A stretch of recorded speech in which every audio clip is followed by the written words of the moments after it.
I wasn't about to let this slide. Without wasting a second, I grabbed my bag and drove straight to Vanessa's apartment. My heart pounded the entire way there, my grip tight on the steering wheel. My mind raced with everything I wanted to say, but no words seemed strong enough to express the level of betrayal I felt. When I arrived, I didn't bother knocking. I used the spare key she had given me years ago, one I never thought I'd need for something like this. Vanessa was sitting on the couch, scrolling through her phone, a satisfied smirk on her face. She didn't even look surprised to see me. If anything, she rolled her eyes. "Oh, come on," she groaned. "Are you seriously this upset?" I slammed the door behind me. "You stole from me." She sighed dramatically, tossing her phone aside. "I told you, I borrowed it. And I'll pay you back, just not right now. The wedding is in a few weeks, and I had no other way to afford the venue." "It's only money, sis. You'll make more." I stared at her in disbelief. "You had no other way? What about asking me first? What about, I don't know, not stealing my life savings?" Vanessa groaned, rubbing her temples. "Look, I knew you'd say no. And I couldn't risk losing the venue. You weren't even using the money, and let's be real, when have you ever taken real steps toward starting that business?" My stomach twisted. The audacity. The sheer lack of remorse in her voice made my blood boil. I took a step closer. "I worked for years to save that money. I skipped vacations, I took extra shifts, I sacrificed so much. And you took it like it was nothing." Vanessa rolled her eyes. "I get it, okay? You're mad. But I needed it more than you did. My wedding is once in a lifetime. People will remember it forever. You can start your business anytime. It's not the same thing." I clenched my fists. "You have no idea what you've done." She scoffed, standing up and brushing past me as if I were overreacting. "Relax. You'll get over it. You always do." I watched her walk toward the kitchen, completely unbothered, and something inside me snapped. I had spent years being the forgiving sister, the one who let things slide, who made excuses for her selfish behavior. Not this time. She thought she could take everything from me without consequences? She had no idea what I knew. I took a deep breath, my rage slowly transforming into something else, determination. I wasn't just going to get my money back. I was going to make sure Vanessa felt the same level of betrayal I did. And I knew exactly how to do it. I didn't go home right away. Instead, I drove to a small cafe a few blocks away, ordered a coffee I didn't even drink, and stared at my phone. The picture of Daniel kissing the other woman was right there, staring back at me. My fingers hovered over the screen. I could send it to Vanessa right now. End this whole thing in an instant. But something stopped me. Vanessa had stolen from me, without hesitation. She didn't care how it affected me. If I just send the picture, she'd deny it, cry, twist the story, maybe even blame me. No, this needed to be bigger. She needed to feel the same level of humiliation she had put me through. I scrolled back to the night I had taken the picture, replaying everything in my mind. The dim bar lighting.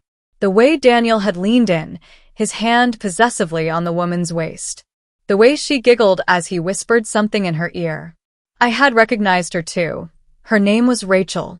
She wasn't just some random fling. She was his coworker. And judging by their comfort with each other, I had a feeling Vanessa wasn't the only one he was deceiving. I needed more proof. I made a decision. I wasn't just going to expose him. I was going to destroy him. The next day, I played the role of the perfect sister. I messaged Vanessa, acting like I had cooled down. Hey, I overreacted yesterday.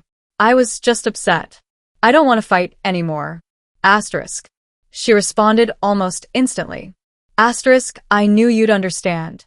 Love you, sis red heart. Can't wait for you to be my maid of honor. I stared at the message. Maid of honor. The irony almost made me laugh. I typed back, of course. By the way, I was thinking we should all go out for a little pre-wedding dinner. Just the three of us, you, me, and Daniel. A little bonding before the big day.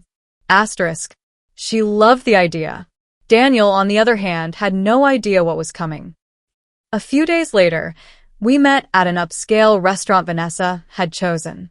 She arrived in a flowy white dress, radiating excitement, while Daniel looked his usual self, charming, confident, completely unaware that I was about to dismantle his entire life. We ordered drinks, made small talk, and Vanessa gushed about wedding details I wasn't really listening to. I waited until Daniel took a sip of his whiskey before I dropped the bomb. "So, Daniel," I said sweetly, "how's work?" He shrugged. "Busy, as always. Lots of meetings." I smirked. "Oh yeah? How's Rachel?" The moment her name left my lips, I saw it. The slight stiffening of his shoulders, the quick glance at Vanessa, the way his grip tightened around his glass. Vanessa frowned. "Rachel? Who's Rachel?" I pretended to look surprised. "Oh, you don't know? She works with Daniel. They seem really close." Daniel forced a laugh. "Yeah, she's just a coworker. We barely even talk." I tilted my head. "Really? Because I saw you two a few months ago. At that bar near downtown. You looked pretty close then." His face drained of color. Vanessa's eyes darted between us. "What is she talking about?" Daniel fumbled for words. She's misunderstanding." I pulled out my phone, tapped the screen a few times, and slid it across the table. Vanessa stared at the picture. "Daniel. Rachel. The kiss." Her hand trembled as she picked up the phone. "Daniel, what is this?" He stammered. "Vanessa, listen, it was..." She shot up from her chair. "You cheated on me?" People in the restaurant started to turn their heads. The whispers began. Daniel reached for her hand, but she yanked away. "It wasn't like that. I cut in, my voice smooth. "You told me I'd get over losing my money, Vanessa. You'll get over this too, right?" Her eyes snapped to me, wide with realization. I leaned forward, lowering my voice just enough for only her to hear. "This is what betrayal feels like." And with that, I picked up my purse, threw a few bills on the table for my untouched drink, and walked out, leaving Vanessa and Daniel to deal with the wreckage. I didn't go straight home after walking out of the restaurant. Instead, I took a detour, driving aimlessly through the city streets, letting the satisfaction settle in. Vanessa had humiliated me when she stole from me. She had laughed, brushed it off like it was nothing. But now? Now she knew what it felt like to have her world shattered in front of an audience. Still, a small part of me wondered, what would she do next? Would she forgive him? Would she try to cover it up, desperate to save face and keep her dream wedding intact? Or would she finally see Daniel for who he really was? I got my answer the next morning. A loud, frantic banging on my apartment door woke me up. I groggily got out of bed, rubbing my eyes before unlocking it. The second I opened the door, Vanessa shoved inside, her face red, eyes puffy from crying. "How could you?" she snapped. I sighed, crossing my arms. "You're going to have to be more specific." She let out a humorless laugh. "You humiliated me. In front of everyone. You ruined my wedding." I arched an eyebrow. "Oh, so I'm the bad guy? Not Daniel, the guy who was literally cheating on you?" She flinched, her lower lip trembling, but the anger in her eyes didn't waver. "You could have told me privately. You didn't have to expose me like that." I shook my head. "You didn't give me that courtesy when you stole my savings. You didn't warn me. You didn't care how I felt." "That's not the same thing," she shouted. "I borrowed it. I was going to pay you back." "Oh, really? When?" "After you came back from your honeymoon? After you spent every last cent of it on your fantasy wedding? Be honest, Vanessa. You never planned to pay me back." She opened her mouth, but no words came out. That told me everything I needed to know. I took a step closer.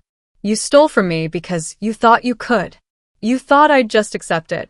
You thought I'd get over it, but when I turned the tables, when I let you feel what it's like to have someone betray you, now, suddenly, it's too much."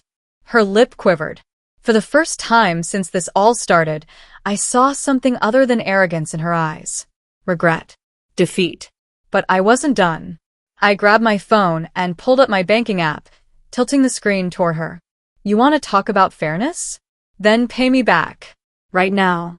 She hesitated. I raised an eyebrow. "What? Don't have the money? Or do you just think I don't deserve it?" Her shoulders slumped.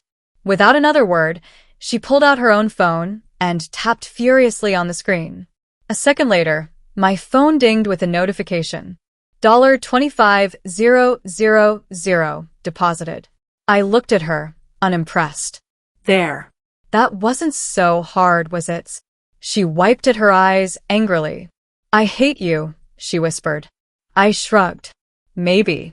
But at least now we're even. Vanessa turned and stormed out of my apartment, slamming the door behind her. And just like that, the sister I had once been so close to, the one I had trusted, supported, and defended, was gone. But strangely, I didn't feel sad. I felt free. Days passed, and I didn't hear from Vanessa. No texts, no calls, nothing. I thought maybe she was too embarrassed, too furious to face me. And honestly, I was fine with that. But then, out of nowhere, I got a message from a mutual friend. Did you hear? Vanessa called off the wedding. I blinked at the screen, rereading the words. Vanessa had spent months obsessing over her perfect wedding. She had stolen from me just to make it happen. And now she was walking away? I knew I had to see for myself. I showed up at her apartment that evening, not really sure what I was expecting. Maybe more screaming, more accusations. Maybe she'd pretend like everything was fine, as if she hadn't just had her entire life turned upside down. Instead, when she opened the door, she just looked defeated. Her hair was in a messy bun, her eyes swollen from crying. She wasn't wearing the usual expensive clothes she prided herself on, just an oversized hoodie and leggings. She stepped aside without a word, letting me in. The place was a mess. Empty takeout boxes, crumpled tissues, a half-full bottle of wine on the coffee table. I sat down, watching her sink into the couch. So, I said carefully, you really called it off. She nodded, staring at her hands. Yeah. I waited for her to say more, but she didn't. Why? I finally asked. She let out a slow breath. At first, I was furious at you. I wanted to blame you for everything. But after I left your place, I started thinking about Daniel, about our relationship, about all the little things I ignored. She looked up at me, eyes glassy. Did you know he barely even helped plan the wedding? He acted like it was all my responsibility. And whenever I tried to talk about the future, he'd change the subject. I thought it was just cold feet, but maybe deep down I knew he wasn't the right one. I stayed quiet, letting her talk. I went through his phone, she admitted, her voice cracking. There were dozens of messages. Rachel wasn't the only one. My stomach turned. Vanessa? She shook her head. Don't. I don't want pity. I feel so stupid I stole from you for a wedding that was never going to last. I put everything into this relationship, and for what? A guy who never even loved me enough to be faithful.